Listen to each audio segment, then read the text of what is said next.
everyone, this is Abhilasha and many of you were asking about boards। तो आज मैं एक बोर्ड की स्ट्रैटेजी लेके आई हूँ। तो आप जिसने भी पूरे साल अच्छे से मेहनत की है बोर्ड्स के लिए, उसके लिए तो ये नहीं है क्योंकि उसके तो अच्छे मार्क्स आ ही जाएंगे। लेकिन जिसकी अच्छे से पढ़ाई नहीं हो पाई है, अच्छे मार्क्स लग रहे हैं, नहीं स्कोर कर पाएंगे, उसके लिए एक बेस्ट स्ट्रैटेजी है जो मैं भी फॉलो करूँगी क्योंकि पूरे साल मैंने जेई पे ध्यान दिया है और ये जो फ्यू डेज बचे हैं मेरे, उसमें बोर्ड्स करूँगी। तो सबसे पहले मेरे पास अब उतना भी ज़्यादा टाइम नहीं है कि मैं सब कुछ बेसिक से करूँ और सब कुछ डीपली पढूं और सब कुछ समझ के पढूं, उतना टाइम नहीं है मेरे पास। तो मैं क्या करूँगी, मेरे 5 सब्जेक्ट्स हैं, फिजिक्स, केमिस्ट्री, मैथ, पेंटिंग और इंग्लिश।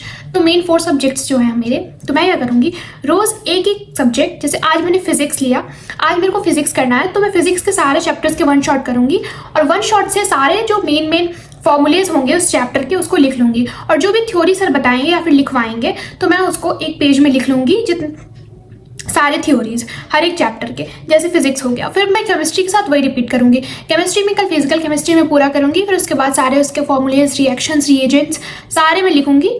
उसके बाद नेक्स्ट थिंग जो है, मैं क्या करूंगी, सारे सब्जेक्ट कंप्लीट होने के बाद उसके बाद लास्ट में सारे को रोज रिवाइज करूंगी। जैसे मैथ्स में मैंने किया तो सारे फॉर्मूलेज होते हैं बेसिकली, तो चैप्टर के हिसाब से चैप्टर भी देखूंगी और फॉर्मूलेज भी करूंगी। एनसीईआरटी के क्वेश्चन करूंगी क्योंकि एनसीईआरटी इंडेक्स के क्वेश्चन बहुत इंपॉर्टेंट होते हैं। एज यू नो कि फिजिक्स बहुत टफ आ रही है, तो आप एनसीईआरटी पर डिपेंडेंट मत रहो, आप कहीं और से भी क्वेश्चंस लगा सकते हो। ऑनलाइन इंटरनेट पे बहुत सारे ऐसे वेबसाइट्स हैं जहाँ से आपको क्वेश्चंस मिल सकते हैं। अगर आपको नहीं पता तो आप कमेंट में लिंक लिखना, मैं आपको लिंक भेज दूंगी, वहां से आप मैक्सिमम क्वेश्चंस कर सकते हो। और पीवाईक्यूज से मैक्सिमम वही थ्योरी रहती है, रिपीटिवली मतलब उसको हार्ड कर दिया जाता है या इजी कर दिया जाता है, लेकिन जो टॉपिक है वही रहता है। अगर आपका थ्योरी क्लियर है, आपको कॉन्सेप्ट क्लियर है, तो आपको क्वेश्चन बन जाएगा। बस वही जो है न्यूमेरिकल वैल्यूज चेंज कर देते हैं। नेक्स्ट थिंग, आपका अपना कॉन्फिडेंस बूस्टअप करने के लिए आपको लास्ट में एक पेज लेना है। जैसे आपने फिजिक्स कंप्लीट करा आज पूरे दिन में, अगर रात में आपको टाइम मिलता है तो एक बार आप पूरा एनालाइज करो कि मैंने आज पूरे दिन में क्या पढ़ा, और सारे फॉर्मूले जितने आपने याद किए आज के दिन में वो सारे आप पेपर में लिख लो। ट्राई करो कि मैक्सिमम से मैक्सिमम टाइम आप पढ़ाई में दे सको, क्योंकि अब टाइम नहीं बचा है। जो भी टाइम है उसमें हम कर सकते हैं, लेकिन अगर हम इसको भी गवा देते हैं तो फिर हमारे हाथ में कुछ भी नहीं बचता है। इसीलिए मैं ऐसे सजेस्ट करूंगी कि जो भी टाइम हमारे पास बचा है उस पर आप अच्छे से अच्छा कर सकते हो। मतलब आप 90 एबव ला सकते हो अगर आपने कुछ भी नहीं पढ़ा है, फिर भी अच्छे से पढ़ करके। तो मैं ये सजेशन दूंगी कि हर एक सब्जेक्ट्स का फॉर्मूला आप याद करो सुबह, और रात को सारे लिखो, एक बार पूरा रिवाइज कर लो। सुबह से लेकर रात तक आपने क्या पढ़ा है, उससे बहुत प्रॉफिट होगा। और कल उसके क्वेश्चंस लगाओ, अच्छे से क्वेश्चंस लगाओ और नेक्स्ट सब्जेक्ट भी पढ़ो। और जब ये आपका 5-6 सब्जेक्ट कंप्लीट हो जाएंगे तो उसके बाद क्या करना है, उसके बाद जो हमारे पास टाइम बचता है उसमें हमें हर एक चैप्टर के, हर एक सब्जेक्ट से, हर एक चैप्टर के मिनिमम से मिनिमम 10 क्वेश्चन लगाने हैं। जैसे मेरे पूरे कंप्लीट हो गए, मैंने पढ़ के कंप्लीट कर लिया, मेरा पूरा थ्योरी सेक्शन कंप्लीट हो गया।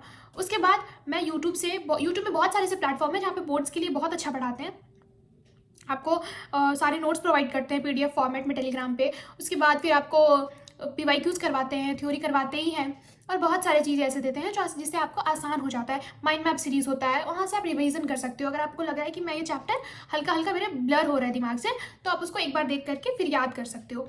तो लास्ट में क्या करना है, जब सब कुछ कंप्लीट हो जाए तो एट द लास्ट आपको हर एक चैप्टर से, जैसे आज मैंने फिजिक्स उठाई तो फिजिक्स से कम मिनिमम हर एक चैप्टर से 10 से 15 क्वेश्चन आप लगाओ, हार्ड कैटेगरी के, क्योंकि फिजिक्स से हार्ड क्वेश्चन आ रहे हैं।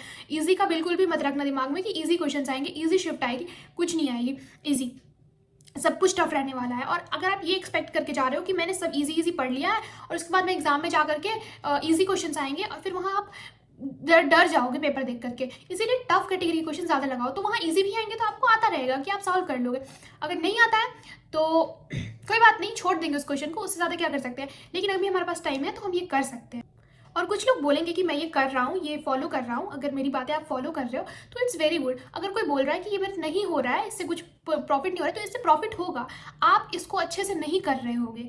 आप खुद में देखो कि क्या मैं सोचा हूँ, जो ये बता रही है वो मैं अच्छे से कर रहा हूँ, नहीं कर रहा हूँ। क्या मैं हर एक कॉन्सेप्ट देख रहा हूँ, हर एक का 1 शॉट देख रहा हूँ, हर एक के नंबर फॉर्मूलेज लिख रहा हूँ, हर एक शॉर्ट नोट बना रहा हूँ, उसको रिवाइज कर रहा हूँ रात को, फिर उसके क्वेश्चन सॉल्व कर रहा हूँ, नहीं कर रहा हूँ। अगर इतनी भी चीज़ आप प्रॉपरली कर लेते हो तो बहुत अच्छा मार्क्स आएगा। मेरे भी एक दीदी और एक भैया हैं जिन्होंने लास्ट ईयर और एक सेकेंड लास्ट ईयर टॉप किया था 12th बोर्ड में, तो उन्होंने मुझसे कहा था कि ऐसे ऐसे करना, ईजी जाता है पेपर, क्योंकि जब आपको आता रहता है तो पेपर ईजी ही लगता है।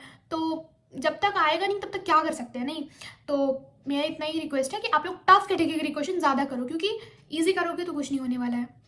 ईजी करके देख लिया लास्ट ईयर क्या हुआ था फिजिक्स में, बिल्कुल भी एक्सपेक्टेड नहीं था फिजिक्स का बोर्ड का पेपर।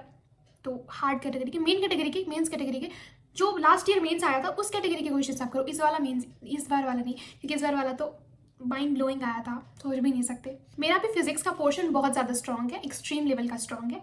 तो अगर आप बोर्ड्स के लिए स्पेशली, तो अगर आप चाहते हो कि मैं आपको फिजिक्स समझाऊं, एक एक चैप्टर वाइज, एक एक टॉपिक वाइज सब समझाऊं, आपको मैं डिटेल एनालिसिस दूं, तो आप लोग कमेंट करो, मैं एक पर्सनल वीडियो बनाऊंगी जिससे मेरा भी रिवीजन हो जाएगा, मेरी भी प्रैक्टिस हो जाएगी और आप लोग को अच्छा से अच्छा पोटेंशियल मिल जाएगा। क्योंकि मैं जेईई एस्पिरेंट रही हूँ और मैंने कंसेप्चुअल थ्योरी बहुत अच्छे से की है, आप लोगों को बहुत हेल्प मिलेगा। अगर आप लोग चाहते हो कि मैं आपको बताऊं उसके बारे में सब कुछ, प्रॉपर नोट्स दिखा करके आपको समझाऊं, तो मैं ये जरूर करूंगी। बस आप लोग कमेंट करना, लाइक करना। फिलहाल के लिए जितना ही मैंने आपको कहा है उतना ही अभी करो, उतना सफिशिएंट है, मोर देन सफिशिएंट है।